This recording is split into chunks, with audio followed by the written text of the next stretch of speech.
അപ്പോഴേ ഇന്നെൻ്റെ ബൊഗൈൻവില്ലയൊക്കെ ഒന്ന് വൃത്തിയാക്കി എടുക്കാമെന്ന് വിചാരിച്ചു. എന്ന് വെച്ചാൽ അതിന് ഉണങ്ങിയ പൂക്കളൊക്കെ ഒന്ന് പറിച്ച് കളഞ്ഞ് ഒത്തിരി നീണ്ടുപോയ തണ്ടുകളൊക്കെ ഒന്ന് ശിഖരങ്ങളൊക്കെ ഒന്ന് വെട്ടി ഒതുക്കി ഒന്ന് നിർത്താമെന്ന് വിചാരിക്കുകയാണ്. ഒരു ദിവസം കൊണ്ടൊന്നും തീരും തോന്നില്ല. കുറച്ച് ചെയ്ത് കഴിയുമ്പോൾ എനിക്ക് മടുപ്പാണ്. ഞാൻ കുറച്ച് ചെയ്ത് കഴിയുമ്പോൾ ഞാനിട്ടിട്ട് പോകും. കാരണം ഇതിന് മുള്ളുണ്ടല്ലോ മറ്റേ ഹൈബ്രിഡ് വെറൈറ്റി പോലല്ല, നാടനായതുകൊണ്ട് ഇതിന് മുള്ളുണ്ട്. അപ്പം ഗ്ലൗസൊക്കെ ഇട്ടേ ശരിക്കും ചെയ്യാൻ പറ്റുള്ളൂ, അല്ലെങ്കിൽ കയ്യെല്ലാം മുള്ളു കൊള്ളും. എന്തായാലും ഞാൻ പോയി അതിൻ്റെ കട്ടിങ് യന്ത്രമൊക്കെ എടുത്തുകൊണ്ട് വരാൻ തീരുമാനിച്ചു. എല്ലാം പൂവൊക്കെ പൊഴിഞ്ഞു. ചിലതൊക്കെ നന്നായിട്ട് പൂവ് പൊഴിഞ്ഞിട്ട് എനിക്ക് 2 ദിവസം അടുപ്പിച്ച് മഴ പെയ്ത് കഴിയുമ്പോഴത്തേനും പെട്ടെന്ന് അങ്ങ് ഇതാവും. ഏതായാലും ഇനിയിപ്പോൾ എന്തായാലും ഇത് കുറച്ച് കട്ട് ചെയ്യാൻ തന്നെ ഞാൻ തീരുമാനിച്ചു. അങ്ങനെ ഞാൻ ഒന്ന് കട്ട് ചെയ്യാമെന്ന് വിചാരിച്ചു. നമ്മളൊക്കെ ബൊഗൈൻവില്ല നാടനാണെങ്കിൽ ഇങ്ങനെയൊക്കെ കട്ട് ചെയ്തിട്ട് കാണും അല്ലേ. ചെറുതായിട്ടൊന്ന് പ്രൂൺ ചെയ്ത് വിടാം. അപ്പം ഇനിയും പൂക്കൾ ഉണ്ടായിക്കൊണ്ടേയിരിക്കും. ഇതെല്ലാം കഴിഞ്ഞിട്ട് ഇച്ചിരി വളമൊക്കെ ഇട്ട് കൊടുക്കുന്നത് നല്ലതാണ്. പക്ഷേ അതിനൊന്നും സമയമില്ല. അതുകൊണ്ട് തന്നെ ഒന്ന് കട്ട് ചെയ്ത് വിടാം എന്ന് വിചാരിച്ച് ഞാനൊക്കെ ഒന്ന് കട്ട് ചെയ്യാം കേട്ടോ. ഇനി കട്ടിങ്സ് എടുത്തേ ഇപ്പോൾ മണ്ണിലോട്ട് ഇച്ചിരി ചണകപ്പൊടി അല്ലെങ്കിൽ വെറുതെ നല്ല ഇളകിയ മണ്ണല്ലേ, ഒത്തിരി പശയുള്ള മണ്ണല്ലാത്ത ഗാർഡൻ സോയിൽ എടുത്തിട്ടേ അതിൻ്റെ അകത്തോട്ട് കുത്തി വെച്ച് കഴിഞ്ഞാൽ ചിലതൊക്കെ പിടിക്കും കേട്ടോ.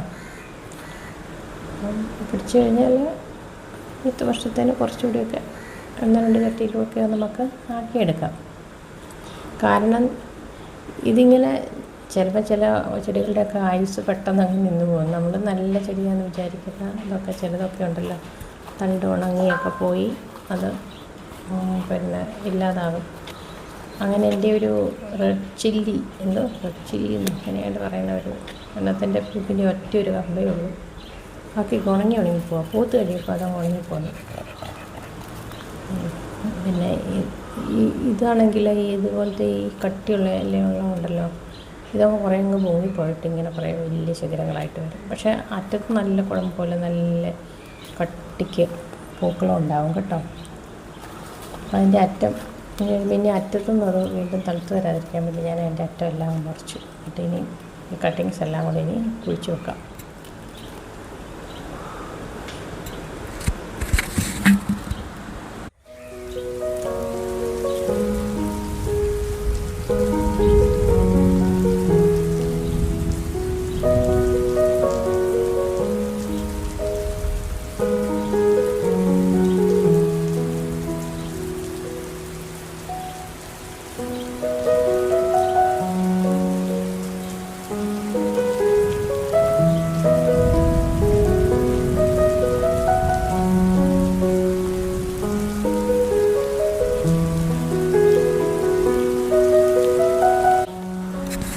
ഇടയ്ക്ക് പൂവൊക്കെ കാണുമ്പോഴേ നമുക്ക് കട്ട് ചെയ്യാൻ തോന്നത്തില്ല കേട്ടോ. അല്ലെങ്കിൽ ഇങ്ങനെ പൂവിങ്ങനെ ഉണ്ടായി വരുന്ന ഒരു ഇതുണ്ടല്ലോ, അതൊന്നും ഞാൻ കട്ട് ചെയ്യുന്നില്ല. കാരണം പൂക്കളിനി എന്തായാലും ജൂലൈ വരെയൊക്കെ ഇതിലൊക്കെ ഉണ്ടാവുള്ളൂ. അതുവരെയൊക്കെ ഇങ്ങനെ അവിടെ ഇവിടെയൊക്കെ പൂക്കളൊക്കെ ആയിട്ട് നിൽക്കുന്ന ഒരു ഭംഗിയല്ലേ. എങ്ങനെയാണേലും മുറ്റത്തൊരു പൂ ഇടർന്ന് നിൽക്കുന്നത് കാണുമ്പോഴേ അതിൻ്റേതായ ഒരു സന്തോഷവും ഒക്കെ നമുക്ക് തോന്നുമല്ലോ. മുറ്റത്തിന് നല്ല ഭംഗിയും ഒക്കെ ഉണ്ടാവും. അപ്പോൾ അതുകൊണ്ട് ഞാൻ ചിലതിങ്ങനെ വീണ്ടും പുത്ത് വരുന്ന ഒരു സ്റ്റേജുണ്ടല്ലോ, ആ സ്റ്റേജിൽ ഇവിടെ നിന്ന് കട്ട് ചെയ്യുന്നില്ല.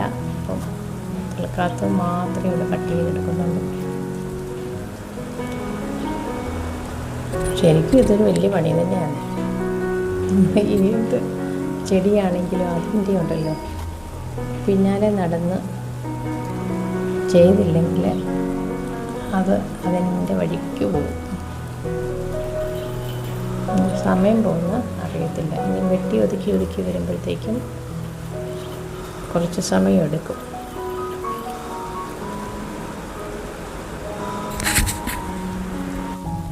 ഈ ബൊഗൈൻവില്ല കണ്ടോ, ഇതിൽ നല്ല പൂക്കളാണ് കേട്ടോ, നല്ല മജന്ത കളർ പൂക്കളാണ്.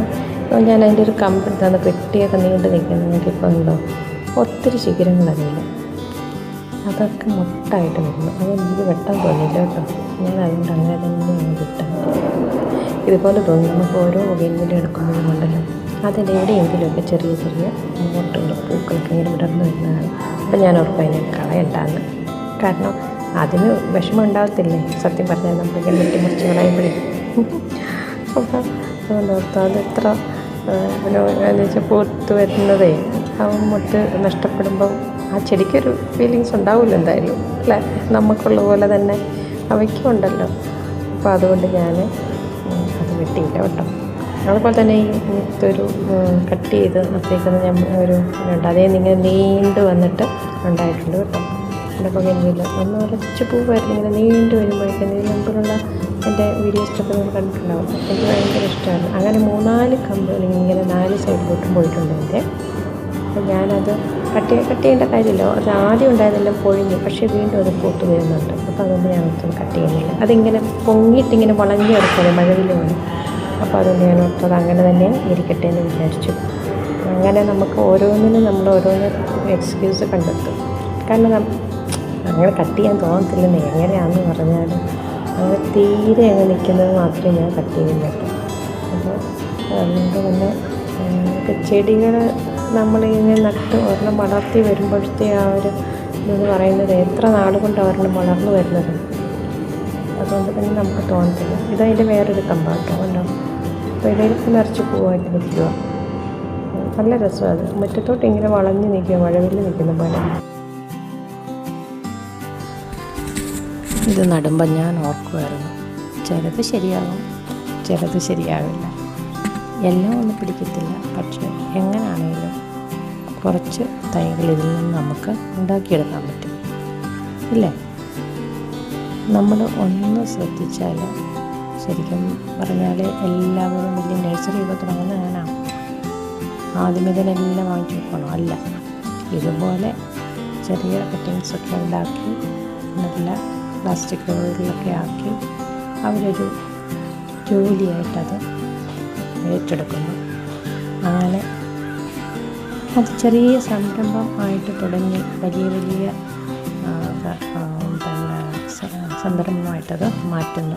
അപ്പോൾ ഓരോരുത്തരുടെയും സ്ഥിരോത്സാഹമാണ്, താല്പര്യമാണ് അല്ലേ.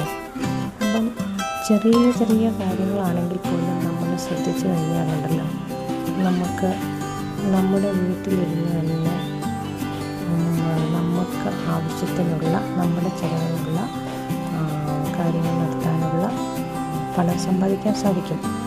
ഇപ്പം സ്ഥലവും സൗകര്യവും ഇതിപ്പോൾ ഞാൻ ഓർക്കുമായിരുന്നു, എൻ്റെ വീട്ടിൽ തന്നെ എത്ര കളേഴ്സ് ബലൂണുകളുണ്ട്, അടീനിയുണ്ട്, പിന്നെ അതുപോലെ ഓർക്കിഡുകൾ, ആനതുകൾ, ഇങ്ങനെ പല വെറൈറ്റി ചെടികളുണ്ട്. ശരിക്കും ഒരു നഴ്സറി തുടങ്ങാനുള്ള എല്ലാവിധ സാഹചര്യങ്ങളും ഉണ്ട്. പക്ഷെ നമുക്ക് അത് ഒരു താല്പര്യം വേണം. ഇപ്പം ഞാനിതിപ്പം ചെയ്തില്ല, ഞാനിപ്പോൾ ഇത് കട്ട് ചെയ്തുകൊണ്ടിരിക്കുകയാണ്.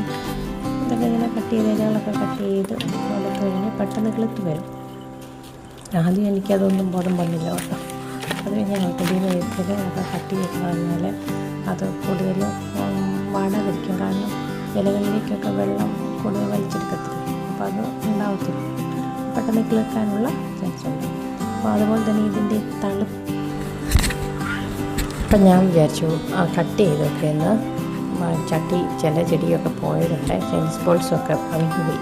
അപ്പോൾ അതങ്ങനെ വെറുതെ ഇരുന്നിട്ടുണ്ട്. അപ്പോൾ അതിൻ്റെ അകത്തോട്ട് അങ്ങ് കുത്തി വെച്ചേക്കാമെന്ന് വിചാരിച്ചു. അപ്പോഴത്തേനും തന്നെ എൻ്റെ ടൈ ഓടി വന്നു. വൈകുന്നേരം സമയമാണ്. അപ്പോൾ അവൻ ഓടി വന്ന് എൻ്റെ കീഴിൽ നിൽക്കുക. അവന് ഞാൻ എന്തെങ്കിലും വലിയ ഇങ്ങനെ എൻ്റർടൈൻമെൻറ്റ്സ് ഉള്ളൂ. കാരണം അവർ ബാക്കിയാരും ഇങ്ങനെ അഴിച്ചു വിടുകയും അതിൻ്റെ പിന്നാലെ നടക്കത്തില്ലല്ലോ, പിന്നെ കുത്തി വെക്കുന്നൊക്കെ നമ്മൾ നോക്കുക. അങ്ങനെ ചട്ടി വെറുതെ ഇരുന്ന് പ്ലാസ്റ്റിക് ചട്ടി ആ സൈഡെല്ലാം പൊട്ടിയൊക്കെ പോയി. അപ്പോൾ ഇതിൻ്റെ അകത്ത് നമ്മൾ കുത്തി വെക്കുന്നു. ഇത് വളമാണ് നന്നായിട്ട് ചാണകപ്പൊടിയും ഒക്കെ. ഈ ചൈനീസ് ബോൾസ് ഞാൻ നട്ട് വെച്ചതായിരുന്നേ, അപ്പോൾ അതങ്ങ് പോയി. ഇനിയിപ്പം ഇന്ന് കുത്തി ചെയ്ത് അപ്പോൾ ഞാനിങ്ങനെ അങ്ങനെ അങ്ങ് കുത്തി വെക്കാമെന്ന് വിചാരിച്ചു. പിന്നെ കുറേ കഴിഞ്ഞപ്പോഴാണ് എനിക്ക് തോന്നിയത് ഇതിൻ്റെ ഇലയെല്ലാം വെട്ടിയിട്ട് വെക്കുവാണെങ്കിൽ, കട്ട് ചെയ്തിട്ട് വെക്കുവാണെങ്കിൽ എനിക്കൊന്ന് പെട്ടെന്ന് കിളുക്കം തോന്നും. അങ്ങനെയൊന്നും ഉണ്ട്.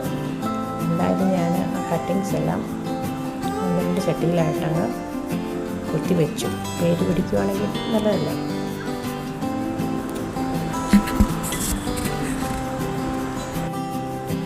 പിന്നെ തണ്ട് നല്ലപോലെ കിളുക്കാനായിട്ട്, ഈ വെട്ടി വെക്കുന്ന ഇത് കിളുക്കാനായിട്ട് നമ്മൾ റൂട്ടിക്സ് എന്ന് പറയുന്ന ഹോർമോണുണ്ട്. പിന്നെ ചിരട്ടക്കരി, പിന്നെ കറ്റാർ വാഴ, അതിൻ്റെ ജെല്ല് നല്ലതാണ് കേട്ടോ. അതൊക്കെ അതിനകത്തൊക്കെ മുക്കി വെച്ച് കഴിഞ്ഞാൽ പെട്ടെന്ന് വേര് പിടിക്കും കേട്ടോ. അപ്പോൾ ഇങ്ങനെ നഴ്സറിക്കാരൊക്കെ എങ്ങനെയാണ് ചെയ്യുന്നത്? ഞാനിങ്ങനെ ആലോചിക്കായിരുന്നു, ഞാൻ പെൻഷനായിട്ട് ഇങ്ങനെ വീട്ടിൽ ഇരിക്കുമല്ലേ. അപ്പോൾ ഞാൻ ആദ്യം എൻ്റെ ലിസ്റ്റിലുണ്ടായിരുന്ന ഒരു കാര്യം എന്ന് പറഞ്ഞാൽ ഒരു നഴ്സറി തുടങ്ങുക എന്നുള്ളതായിരുന്നു. എൻ്റെ പ്ലാന്റ് നഴ്സറി തുടങ്ങുക. അപ്പോൾ അങ്ങനെ നമ്മുടെ കൃഷിഭവനിൽ നിന്നൊക്കെ നമുക്ക് അതിനുള്ള സഹായം കിട്ടും. അപ്പം ഒരിടയ്ക്ക് കഴിഞ്ഞ വർഷം കണ്ട് ഞാൻ കേട്ടു, കൃഷിഭവനിൽ നിന്ന് ഈ പറയുന്ന പോലെ ഓർക്കിഡ്സ് വളർത്തുന്നതിന് ഒരു 100 ഓർക്കിഡ്സ് നിങ്ങൾക്കുണ്ടെങ്കിൽ പിന്നെ അതിനുള്ള സബ്സിഡി നിരക്കിൽ കിട്ടുമെന്നും പറഞ്ഞു. അപ്പോൾ ഓരോ പഞ്ചായത്തിൻ്റെ അല്ലെങ്കിൽ ഓരോ കൃഷിഭവൻ്റെ ഓരോ ഏരിയ തിരിച്ചായിരിക്കും ഇതൊക്കെ കൊടുക്കുന്നത്. അപ്പം ഇങ്ങനെ പല സംരംഭങ്ങളും നമ്മുടെ കൃഷിഭവനുമായിട്ട് ബന്ധപ്പെട്ടുമൊക്കെ ഉണ്ട്, ഹോർട്ടിക്കൾച്ചറുമായിട്ട് ബന്ധപ്പെട്ട്. അപ്പം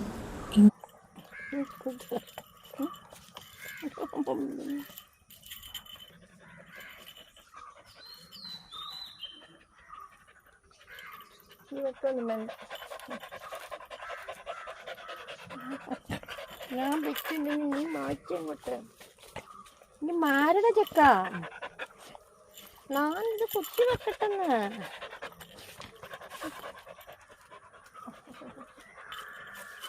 വേണ്ട വേണ്ട വേണ്ട,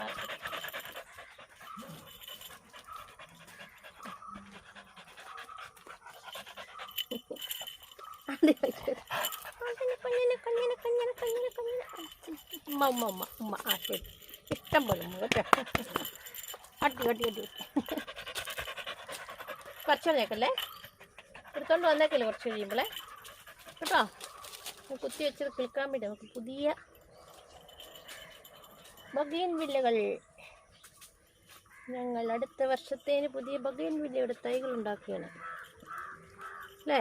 നീ പറിച്ചോണ്ട് വരരുതേ, ചിലപ്പോൾ കുറച്ച് കഴിയുമ്പോൾ എടുത്തോണ്ട് വരും ഓരോന്നോരോന്ന്.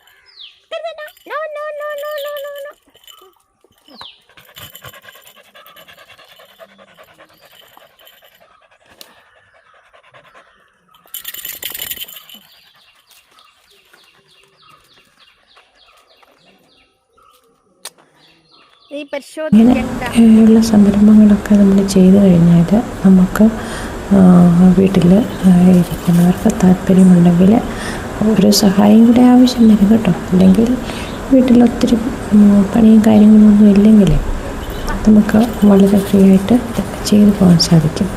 അപ്പോൾ അടുത്തുള്ള നഴ്സറിയൊക്കെ ആയിട്ടൊരു കൊളാബറേഷൻ ഒക്കെ ആയിക്കഴിഞ്ഞാൽ നമ്മൾ ഉണ്ടാക്കുന്ന തൈകൾ അവിടേക്ക് കൊണ്ടുവച്ച് അവിടെ വിറ്റ് വിതരണം നടത്തുന്ന ഒരു ഷെയറിങ് ഇത്.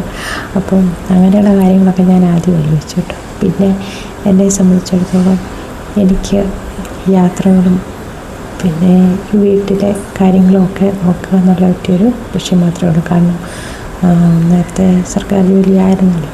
അപ്പം ജോലിക്ക് പോവുകയും വീട്ടിലെ കാര്യങ്ങളും എല്ലാം കൂടെ വന്നു കഴിഞ്ഞപ്പോൾ ഞാൻ ഓർത്തു രണ്ട് കാര്യങ്ങൾ ഒരുമിച്ച് ചെയ്തുകൊണ്ട് ഇങ്ങനെ ഒറ്റ കാര്യം ചെയ്യുന്നുള്ളത്.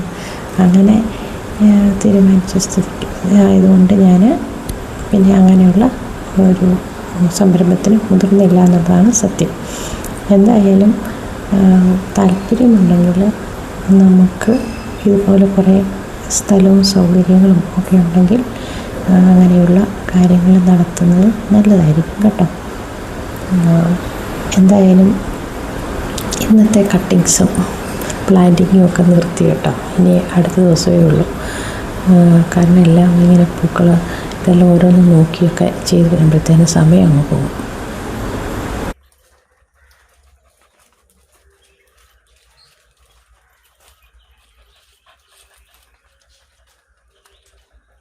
കാര്യമില്ലെന്ന് വെച്ചാലുണ്ടല്ലോ, ചില ചെടി ഞാനിപ്പോൾ ആ ചെടി വെച്ചിട്ട് പോകുമെന്ന് വിചാരിച്ചു, അതിലോട്ട് വന്ന് അവന് പനിനീര് തളിക്കും. അവനൊന്ന് അതൊന്ന് അടയാളപ്പെടുത്തിയിട്ടേ പോവുള്ളൂ. അങ്ങനത്തെ ചില സ്വഭാവങ്ങളൊക്കെ ഉണ്ട്.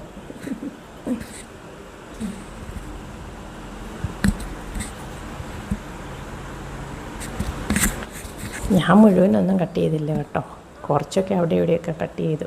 എനിക്കങ്ങ് മടിയാണ്, ഇച്ചിരി കട്ട് ചെയ്ത് കഴിഞ്ഞപ്പോഴത്തേന് എനിക്ക് ഭയങ്കര ബോറായി തുടങ്ങി. ഞാനിട്ടിട്ട് ഞാൻ പോയി. ഞാനപ്പോൾ പോയി അവിടെ അതിൻ്റെ അകത്ത് കുറച്ച് ഗ്രീൻ ഹൗസ് പോലെ ഉണ്ട്, അവിടെ ഓർക്കിഡ് വെച്ചിട്ടുണ്ട്. അതൊക്കെ ഒന്ന് നോക്കി പോന്നു. ചില സമയത്ത് നമുക്ക് തോന്നത്തില്ല, ഗാർഡനൊക്കെ നിറയെ പൂക്കളൊക്കെ ഉണ്ടെങ്കിലും ഒക്കെ പൂക്കളൊക്കെ കാണാനൊക്കെ ഇഷ്ടം, പക്ഷേ അതിൻ്റെ പിന്നിൽ ചില കഷ്ടപ്പാടുകളുണ്ടല്ലോ എന്നേ, ചിലപ്പോൾ ഒന്നും ചെയ്യാൻ തോന്നത്തില്ല. കുറച്ചൊക്കെ ചെയ്യും. കുറച്ച് ഇനി കാടൊക്കെ പറിച്ച് മാറ്റുക എന്ന് പറഞ്ഞാൽ വലിയൊരു പണിയാണ് കേട്ടോ. എൻ്റെ എല്ലാം നിറച്ച് കാട് കയറിയിരിക്കുക. പിന്നെ അതിനെയൊക്കെ ഒരു ചെടിയായിട്ടേക്കും കാണാം. അല്ലാതെ ഇപ്പം എന്താ തൽക്കാലം അവരും കൂടെ വളരട്ടെ അതിനോടൊപ്പം എന്ന് വിചാരിക്കുക. ഇനി ടൈമിനെ കൂട്ടിക്കയറ്റണം. അവൻ്റെ കൂടെ ഇച്ചിരി നേരം അങ്ങോട്ടും ഇങ്ങോട്ടും ഓടി ചുവക്കെ നടന്ന് പതിയെ നോക്കാം. എന്തായാലും പേരയ്ക്കൊക്കെ ഉണ്ട് കിട്ടും, ഇടയ്ക്കിടയ്ക്ക് ഓരോ പേരയ്ക്ക കിട്ടും.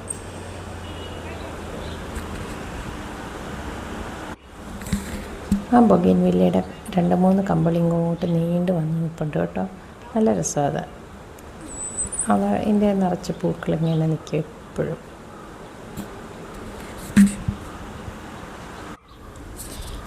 ഇനി ടൈഗു കേട്ടോ അല്പം ചാട്ടമൊക്കെ ചാടി അവനെ ഇച്ചിരി ചട്ടമൊക്കെ പഠിപ്പിച്ച് ഇങ്ങനെ നിർത്താം.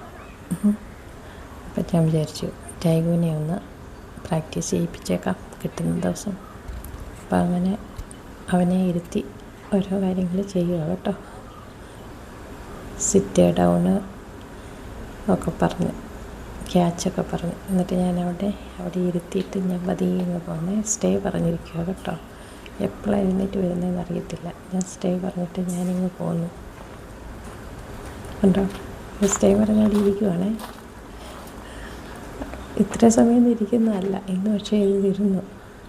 ഇങ്ങനെ തുടർച്ചയായിട്ട് ചെയ്ത് കഴിഞ്ഞാൽ ഇവർ നന്നായിട്ട് നാളെപ്പറ്റി കേട്ടോ. ഇവിടെ കൊച്ചുതാണ് എൻ്റെ ടൈപ്പോട്ട് സ്റ്റേ പറഞ്ഞുകൊണ്ട്. ഇനിയിപ്പം ഞാനവിടെ നിന്ന് പറഞ്ഞ പോലെ ഇപ്പോൾ ഓടി വരും. ഓടി എഴുന്നേറ്റു.